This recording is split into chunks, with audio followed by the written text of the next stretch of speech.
This is Earl Nightingale with the first issue of Direct Line. The purpose of this new program is to explore ideas, the best ideas from the past and present as they pertain to you and me and the mystery of our lives. Ideas about people, why they do the things they do, and why they don't do some of the things they could do. Why they live the way they do, believe the way they do, work and play the way they do. Our most distinguished and eloquent researchers in the field of psychology and psychiatry tell us that our affluent society has not brought us happiness and joy. On the contrary, people in the highly developed, wealthy nations of the world seem to be suffering from a malaise made up of boredom, apathy, and general depression.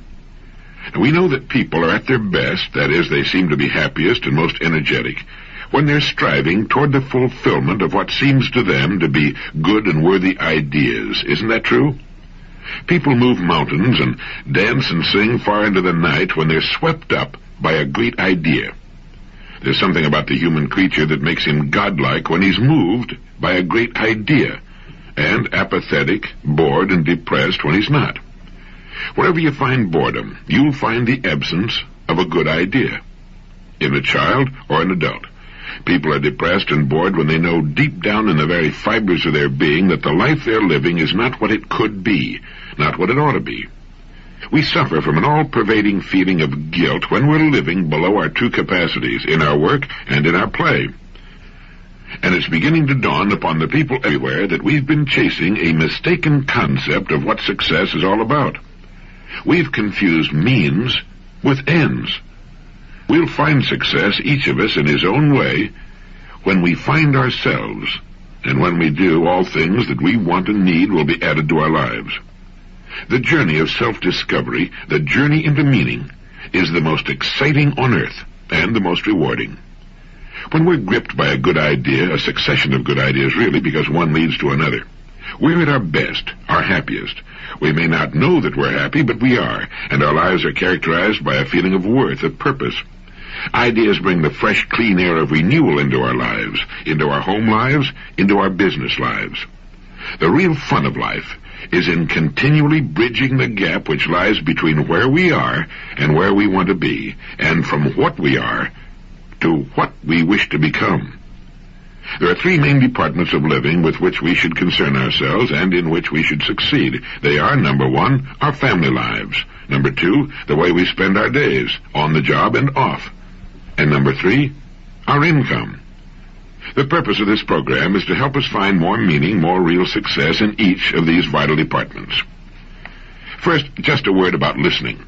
You know, when we listen, and especially to information that involves us personally, our minds only pay attention to what we're hearing until something we hear triggers an idea in our minds.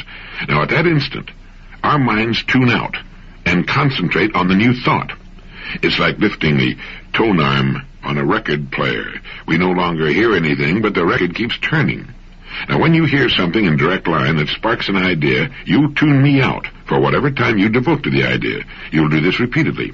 The next time you listen, you'll tune out at different times.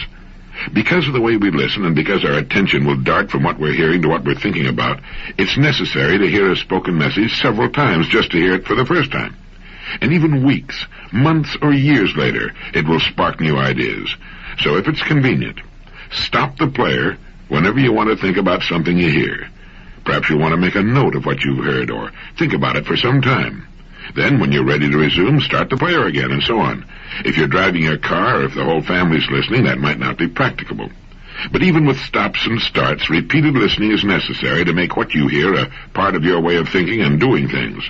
Unfortunately, we don't learn much from something we read only once. If it were printed, it would take time away from other things. In audio form, it can be listened to while we're doing other things, such as commuting to and from work, while traveling on business calls, while dressing, having breakfast, while relaxing after a long day, and so on. Moreover, in this form, it can be heard by all members of the family. If it were only in printed form, it's unlikely that it would be read by more than one, two at most. Another important reason for the cassette tape is that listening is our most effective and effortless way of obtaining information, the most natural way to learn anything. We learned by listening for many years as children before we learned to read. You see, we pluck ideas from speech as we might catch fish from a flowing river. We're not even conscious of the words being used. We listen for ideas. And that's what this program is all about. We learn to read by listening. And for most, reading remains something of a mechanical process from which ideas must be constructed. And finally, the spoken word carries so much more interest and flavor, so much more meaning, and an emotional impact impossible with the printed word. Well, let's begin with this great thought. It has appeared in many forms in man's literature, but I believe it was Emerson who put it best.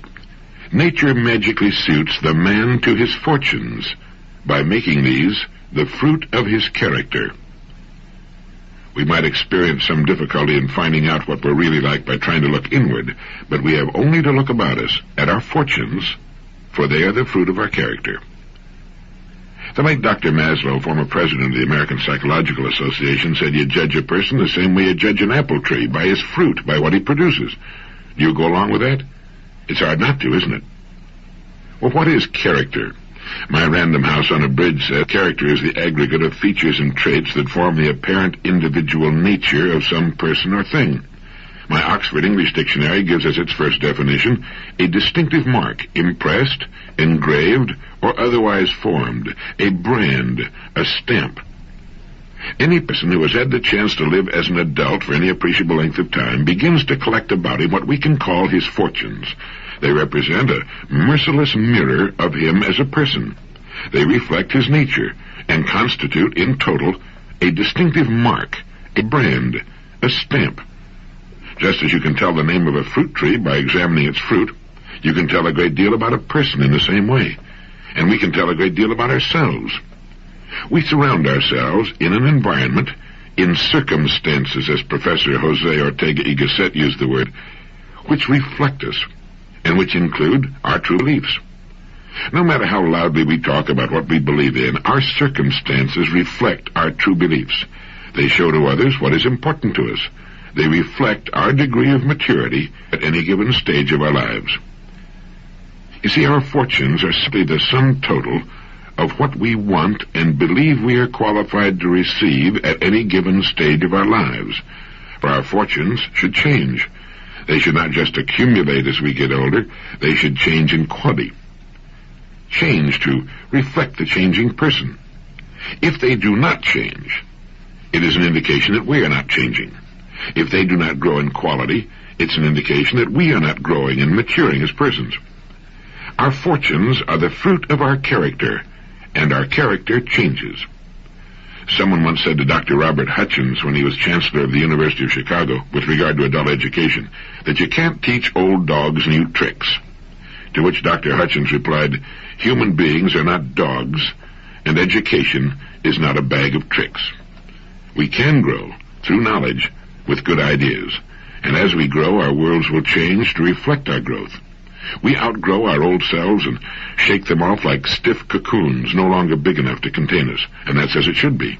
That's the way a person, a family, an organization of any kind should grow. We might say that a person, or an organization, will grow in proportion to two main conditions. The first concerns his degree of receptivity. Are his windows open to the fresh breeze of renewal in the form of new ideas and creative thinking? Many persons, in organizations are closed systems. They've got their windows closed and locked, apparently in the belief that they're already the repository of all useful information. We can all name such persons and such organizations, some quite large, but shrinking. The one thing that always typifies a closed system is that it ultimately begins to shrink, and it will eventually die if it stays closed long enough. Any person or persons making up the management of any sort of organization who feel no need for new ideas, or who do not challenge their own beliefs from time to time, are on the road down toward stagnation and decay. And the second condition governing a person's or organization's growth will be determined by the source or sources of ideas. Now, if our ideas come to us only from those by whom we're habitually surrounded, those who live much as we do, we'll tend to do little more than reiterate and fortify the ideas we already live by. That's also true in an organizational sense. A person can be said to be an organization, indeed a highly complex organization. Like any other sort of organization, the overall success will be determined by the quality of management. Just as the success of any business or other organization depends for its success or failure upon its management, so does the success or failure of a person depend upon the way he manages himself. We're all units of production. We produce things and words and attitudes which reflect our management. And the quality of our product, our total product, will be determined by the quality of our own self-management.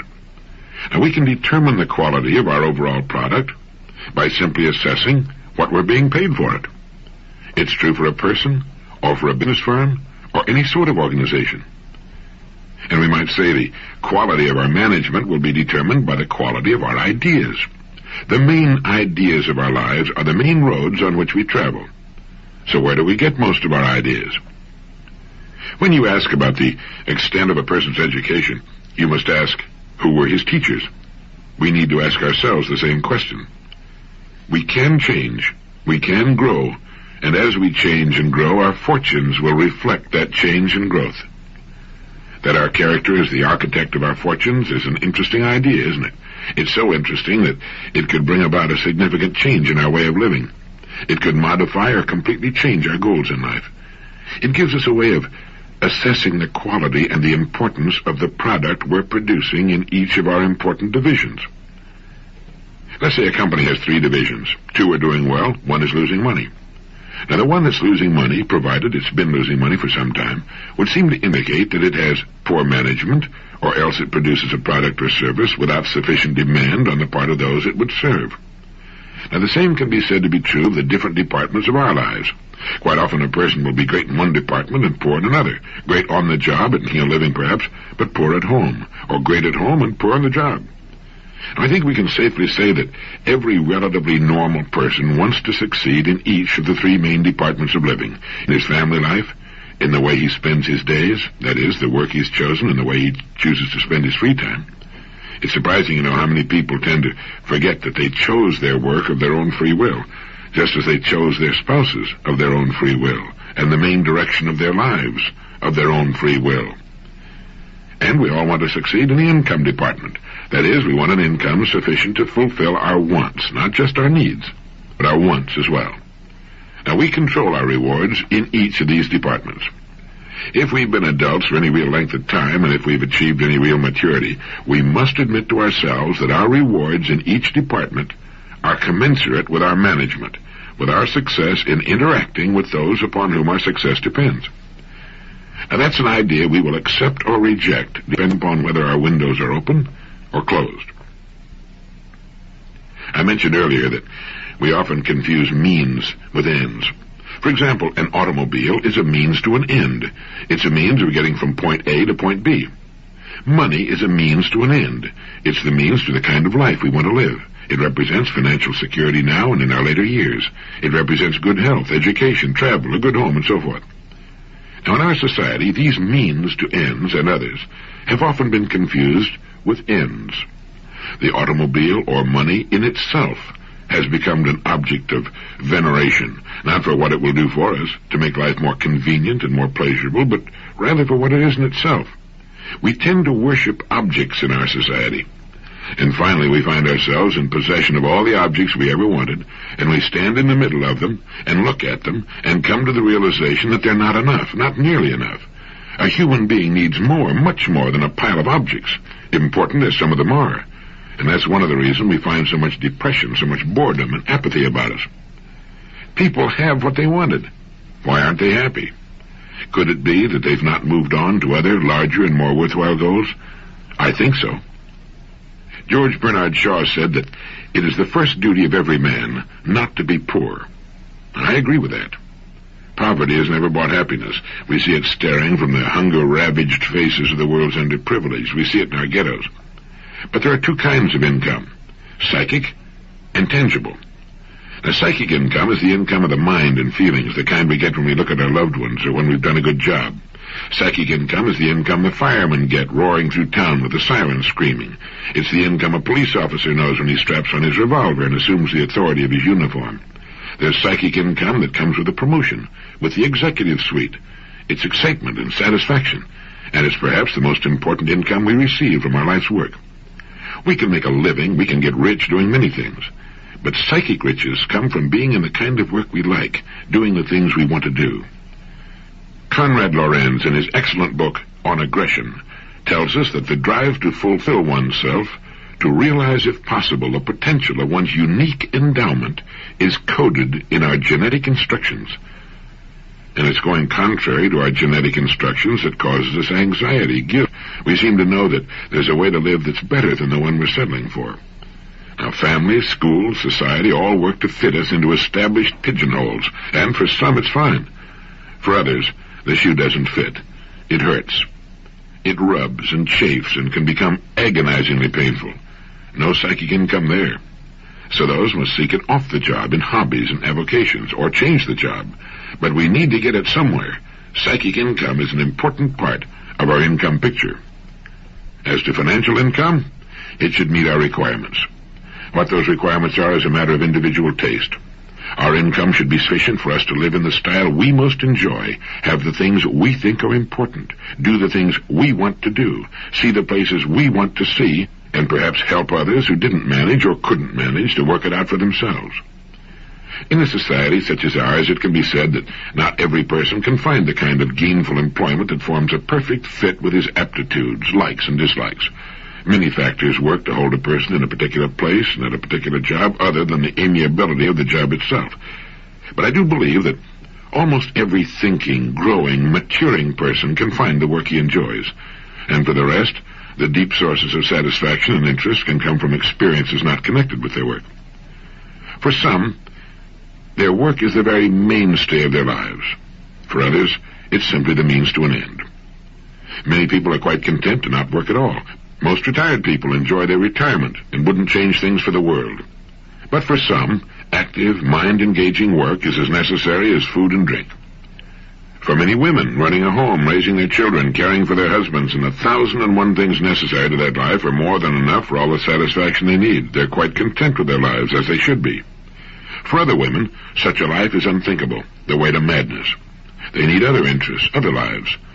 To expect that 50% of the human race should be content with keeping house and raising a family is ridiculous. It's as ridiculous as it would be to expect all men to be lawyers or bricklayers. A woman can want the love and companionship of a man and perhaps a family, without at the same time having an aptitude or even an interest in keeping house. She might prefer to be a brain surgeon, a teacher, a business executive, or any one of the 200,000 possible occupations in our society. We've been taught to live within our means, and it's good advice for a company, a country, or a person. But what are our means? Have we explored our means? Do we know what our real means are? People say a person shouldn't reach beyond his capacity. It'll only end in frustration and disappointment. What is a person's capacity? How's he to find out what it is unless he reaches? The man and wife in a so-called average home on an average street in an average town haven't the faintest notion, as a rule, that they can sit down at the kitchen table, make a list of everything they want, number the items on the list in the order of their importance to them, and then get everything on that list in 5 years, certainly in 10. An American labor leader once commented that the American people can have anything they want. The trouble is that they don't know what they want, and this most certainly applies to income. A British survey team discovered that the average American family believes that happiness can be guaranteed with a 20% increase in income. It's obvious that most people haven't the foggiest notion as to what constitutes happiness. How does a person increase his income to the point where it more comfortably meets his needs, his present needs, and his savings and investment needs for the future? A good first step is to realize that everything we want, other people have, and will give us if we earn it. $1 from just 10% of the families in the United States would come to $7 million. Our income is in the hands of others. If our income is not what we want it to be, we must examine our product and our management. We have failed to qualify for it, or have lacked the courage and ideas to go after it. Thoreau said, "We have only to move confidently in the direction of our dreams to meet with a success unexpected in common hours." Interesting idea, isn't it? There's an exciting, renewing idea. We have only to move confidently in the direction of our dreams to meet with a success unexpected in common hours. The direction of our dreams is often nothing more than our genetic instructions, than our subconscious, our natural propensities, whatever we want to call it, trying to point us in the right direction. The minute we begin to move in the direction that's right for us, things start going our way. We begin to get lucky, as they say. So we need to ask ourselves, am I moving in the direction of my dreams? Or am I playing lockstep with millions of other people because of some stereotyped idea I picked up from people who don't know any more than I do, maybe less? People who perhaps have not proved in their own lives that they're experts when it comes to living successfully. Eric Hoffer put it pretty well when he said, we're taught not to waste time and raised to waste our lives. Something to think about. So a person, standing back and assessing the three main departments of his life, and understanding that his fortunes are the fruit of his character, gets a pretty good look at himself as manager of himself and whatever else he manages. I think, too, that it's a good idea to reassess our priorities from time to time. What is really important and what isn't? The mature person has this question pretty well straight in his mind. His goals, his needs are his own. They do not necessarily mirror those of the majority of other people. I think we'd be safe to say that with the mature person, his goals and what he considers to be important in his life will not be those held by the majority. The fact that he has goals sets him apart. Recent research into the modern plague of cardiovascular disease, with millions dying of heart disease years before they should, has turned up convincing evidence that we're bringing heart disease upon ourselves because of our lifestyle, our penchant for speed simply for speed's sake, by our impatience at delay, by our headlong rush toward what? Where? Where are we going? What's the hurry? The maturing person agrees with the great Swiss psychologist and psychiatrist Carl Jung, who said, the supreme goal of man is to fulfill himself as a creative, unique individual according to his own innate potentialities and within the limits of reality. And we can do that without a headlong, frenetic charge. You know, when we study golf under a good instructor, we're amazed to learn that an easy, slow, rhythmical swing gets the best results in direction and distance. As my good friend Julius Boros says, swing easy, but hit hard. It's the same in tennis, any sport. It's balance, it's rhythm. My good friend Herb True dropped in the office the other day and said, you know, we Catholics are on the birth control bandwagon too. It's just that we're in the rhythm section. It's good to remember, where our businesses are concerned, where our lives are concerned, it's quality and balance. It's living in balance that counts, that gets the best results, always. We'll live longer and in better health, do better, and enjoy it more. Unless we're doing piecework, it isn't the time we put in, it's the ideas we get and put to work. Everything we see about us that's man-made was once an idea in the mind of one person. Our ideas can be just as good. It takes maturity to realize that, as a rule, happiness and contentment do not come when we reach our goals. We're amazed to find that we were happier, more contented when we were striving toward them. I remember reading a comment by a New York University professor that went something to the effect that while dissatisfaction may be uncomfortable, the real disasters in life occur when we get what we want. He was referring to some of the larger goals of society, but the same thing often applies to us as persons. When we stop striving toward something new, something we find worthwhile and interesting, we begin to die. It's believed that's why teachers, scientists, writers, philosophers, farmers, and others who constantly have something new to look forward to tend to live such long, healthy lives. The teacher has a new class every year. The scientist is always working on a new, tough problem. The writer has a new book or article to do. The philosopher is forever uncovering new, interesting information, fresh ideas. And the farmer has the renewal of new crops and animals about him, a new season to work toward. Many others fit into the same category. Those who do not tend to live shorter lives. With no new place to go, they simply stop sooner. A generalization, of course, but it tends to work out. Incidentally, heart attacks, contrary to popular opinion, are not common among leaders in business and industry, in government and education. The leaders usually enjoy excellent health and have learned to live in balance. It's the people in the levels below the top who permit themselves to be skimmed off years before their time. It's been said that a heart attack is nature's way of telling us to slow down or change our habits, or both. It's a rude lesson, often fatal, but that's nature's way. How did Huxley put it? He compared living to playing a game of chess with an invisible opponent who's always strictly fair and just, but who never overlooks a mistake. If we play ill, he said, we are checkmated, without haste, but without remorse. And to those who play well, they're rewarded with the overflowing generosity with which the strong delight in strength. Living in balance, in anything, is the way to play the game well. How did James Allen put it? A calm, strong life is like a shade-giving tree in a thirsty land, a sheltering rock in a storm. You know, it's only when we're calm and at peace with ourselves that the good ideas tend to come. I think that's why we so often get our best ideas early in the morning or while doing something that's totally routine, such as shaving, showering, driving the car, or walking alone. Most people do not do much creative thinking, you know. In fact, they've been put down so many times as youngsters they've learned to distrust their own ideas, doubt their own ability to get worthwhile ideas. Our mind, and no one knows what the mind is, incidentally, or even where it is. The ancient Greeks thought for a while it was located in the liver. Our mind comes as standard equipment at birth. But since the demands put upon it are relatively small and it's not required to come up with new ideas, it soon falls into disuse. As with anything else, what we don't use, we tend to lose. And so it's easy to forget or never learn that we own free and clear the most amazing agency ever to appear on Earth, the human mind, all of it, whatever it is, subconscious and conscious, seeming to draw as it does on the mysterious stuff of the universe, past and present.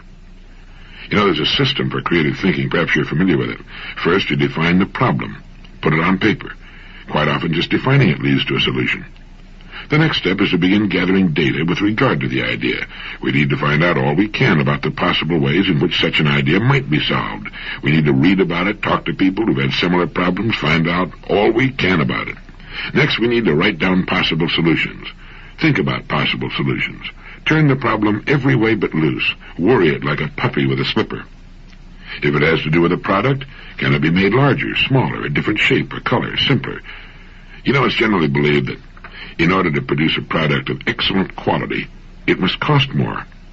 The old dichotomy still hangs on the idea that if something is inexpensive, it must not be of the highest quality. Well, that's ridiculous. It can be inexpensive and still be of excellent quality. Think in terms of simplification. Can the superfluous be taken away? Sometimes a superior product must cost more because of the quality of its components and manufacture, but not necessarily. Since World War II, we've seen some excellent products turned out at very reasonable cost. After you've thought about it until you begin to dream about it and talk to yourself about it, then forget it.